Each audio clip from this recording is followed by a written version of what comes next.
I have a couple of questions I need to ask you. Yes, ma'am. First question is, how have you or could you display inclusiveness, cultural competence, or support of individual and group perspectives during your practicum out? Displaying inclusiveness in the library over the summer, I can create a welcome environment for all students and families.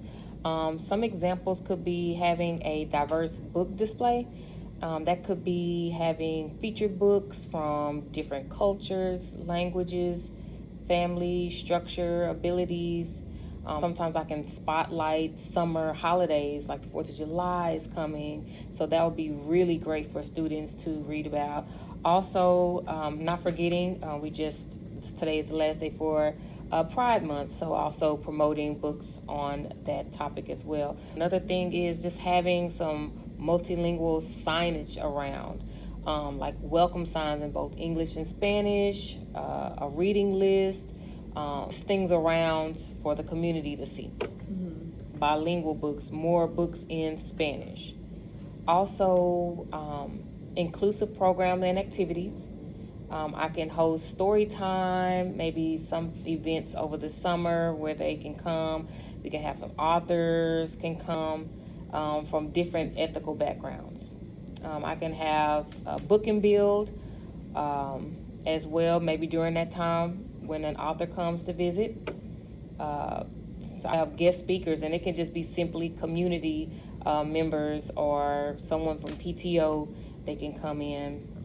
Also, someone from the public library, they can come in and offer to give them free library cards and information. Also, having accessible space. I have a big library and I can use the space. I can provide large prints, some ebooks, audiobooks to listen to, and some sensory-friendly materials. Also, some books that students can touch as well. I know students like those type of books. That could be quiet areas. I have certain areas, maybe back there, it's called the calming corner. So that could be a quiet space for some students. Family engagement, again, that kind of goes along with having students to do the book and build, so they can have parents and their children up here. We could be having welcome back. We could have things for like resume building. So just having a lot all within that one time. In regards to the cultural competence, over the summer, I could be creating an environment that respects, represents, and values all cultures. Excuse me. I would also do some professional development, because just to make sure that I am addressing my own biases, making sure that I'm working with teachers and families and the community to ensure the library is responsive to the needs and perspective of all students. So also offer a variety of culture and perspectives, and through those are the books. Have a balance of collection to avoid stereotypes. So also I can look through my collection development to make sure and weed out some books, or even want to request for my next book order. What I don't have, make sure I have that in place. Books about everyday life. And it's not just the struggles, but also about the good things that's happening in the community. And historical. We have to keep those books in the library.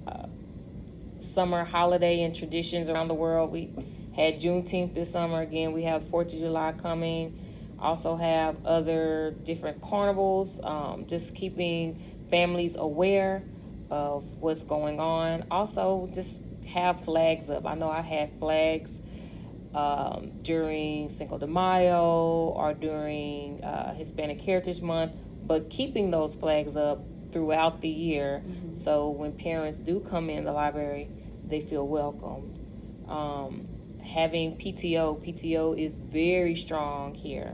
I learned that, and with them having a loud voice, especially in the bilingual community, that will bring a lot of parents out. So I will be using them to verbalize through word of mouth, through newsletters in Spanish, for the different cultural events we have, and also using them to have parents give feedback, because feedback will also help me in knowing what to have, what can we bring, am I missing anything, and it shouldn't just be me doing it. Getting parents to volunteer as well, so they can have that ownership and feel like they're welcome even more than just the PTO portion. I can have signs in both English and Spanish as well. And again, having the summer public library to come up here, have those librarians come up here during those times. Things that may have like more visuals, such as like gender, like sometimes some kids want, I want a book and it's about certain things, so they would like to have, I would like to have that up on display. Having a signage for books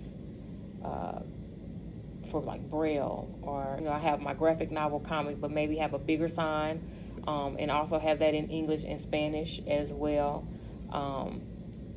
Continue to put, I have like orange dots on the back of books to identify books that's in Spanish. So create a diverse book display.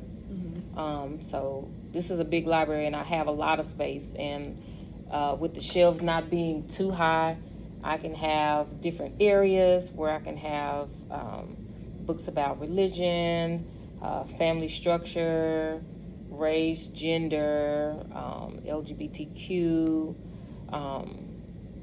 just a lot of different books to just showcase, just in random areas and kind of get their attention and things like that.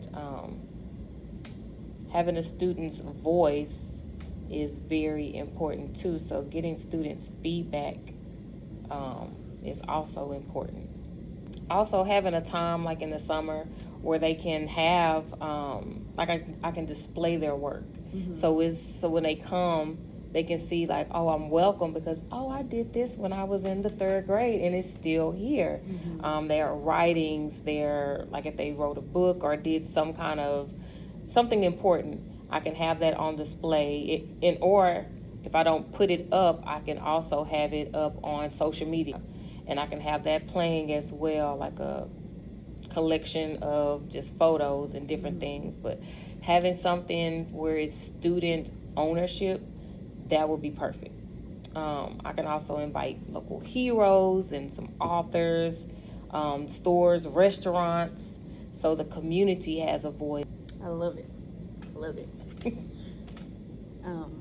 My next question, number 2, what changes could you make to the library to make it more accessible to people with special needs? The library more accessible for individuals with special needs. I would do, like, for the physical accessibility, I will make sure that the shelves are at appropriate height for wheelchair users. And I also think these shelves are very low. I made sure that the students are able to have access and reach those books. Have section in the library where students, they can just pick up a book from a basket or a bin. So not every book has to be on the shelves. So there can be like a cart and they can just reach in those books. Also knowing ahead of time before they get in here, if they have books on hold, or if I know their interest, I can just kind of push some books. Like I have a student, he loves Sonic books. He loves Sonic books.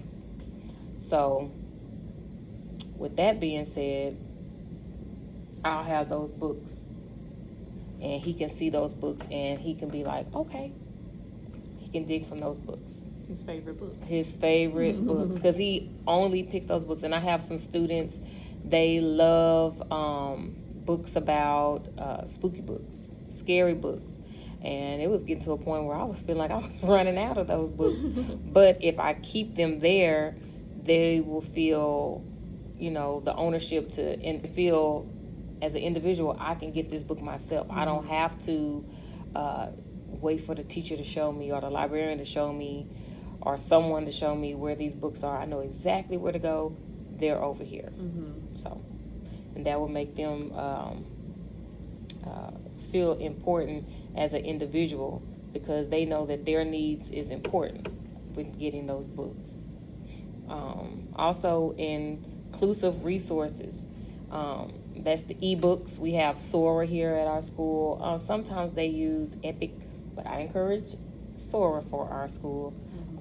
Having large printed books and books that have high interest and even low interest reading level materials. So some things such as having headphones. Those are some resources that I can make sure that students have when they're doing read alouds. They were on Sora, audiobooks. So I can have a section where they can sit and also they can just grab out of a basket some headphones. With that being said, have a rug for the students to be on the rug, away from the makerspace materials, because makerspace materials is back there, so it gets loud. Also using some technology tools. I need to model some things such as speech to text. So we do have assignments where I do ask students to type. And with them typing, I can get the students more involved because there have been times where students were just sitting there, but I can get them in a quiet area and they can do their speech to text to feel included in what's going on. I need to probably order some that have microphones. So that would be a good idea. I can have some signage and navigations. Like I know my library needs a lot of work. So over the summer, I can have books and I can have some displays in English and Spanish. I can have pictures with the words, even just like door, because I have kindergarten in here. So they're still learning to read, and also students in English, they're learning Spanish now as well. So that will help both ends. Having more colors in here, I love colors. So having more colors in here so students can be able to see visually what's going on in the library. And I have space for students in wheelchairs. So I made sure I have created a lot of space. Any tables that at the end, those chairs can be moved for wheelchair bound, excuse me. So yes, I can do those things. So all around the library, it's always a lot of space, a lot of feet that separates the shelves from the tables, and basically everywhere in the library I think is wheelchair accessible. So that's really good. Things is making sure there's hands-on. Like I have some students and special needs, they may not be verbal, but they still are in the library. So they can have things like makerspace. Makerspace is a big thing. Like I had one student, he banged his hand on the tables all the time. So that means he uses his hands to really communicate. So he had Play-Doh in his classroom. So I said, well, let me make sure I have something for him to use. Like kinesthetically. So I had got some Play-Doh and he was making letters, he made people, and he was spelling out words. So he was able to communicate that way.